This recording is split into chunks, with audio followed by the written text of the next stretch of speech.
দোয়ার মাধ্যমে আল্লাহ তাআলার কাছ থেকে চারটা জিনিস চেয়ে নেবেন। এই চারটা জিনিস যদি আপনি চাইতে পারেন, দুনিয়ার মানুষ আপনাকে ভালোবাসবে এবং মৃত্যুবরণ করার সাথে সাথে আল্লাহ তাআলা আপনাকে জান্নাতের উচ্চ মাকাম দান করবে।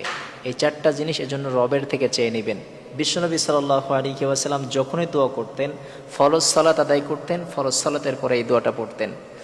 বিশ্বনবী যখনই ফরজ সালাত আদায় করতেন, ফরজ সালাত আদায়ের পরে রবের থেকে চারটা দোয়া করতেন।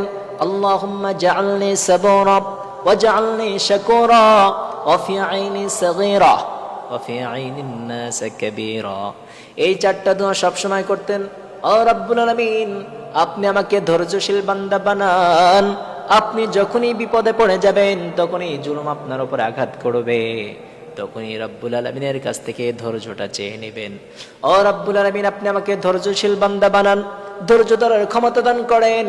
দ্বিতীয় নাম্বার হলো রবের থেকে যখন চেয়ে নেবেন ওয়াজআলনি শাকুরা, যখনই আপনি শুকরগুজারি বান্দা হবেন, যেই সমস্ত অবস্থায় সব সময় রব্বুল আলামিনের শুকরিয়া আদায় করবেন, যেই বান্দা যত রবের শুকরিয়া আদায় করবে, রব্বুল আলামিন ওই বান্দার উপরে তত বেশি খুশি হয়ে যাবে।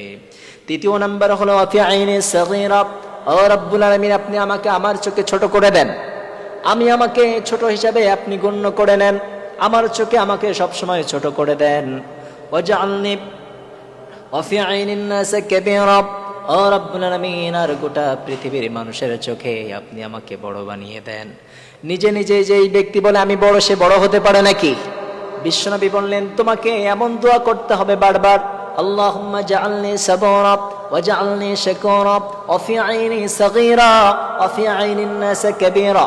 ও রব্বুল আলামিন, আপনি আমাকে ধৈর্যশীল বান্দা বানান, আপনি আমারে শুকরগুজারি বান্দা বানান, গোটা মানুষের চোখে আপনি আমাকে বড় করে দেন, আমার চোখে আমাকে ছোট করে দেন।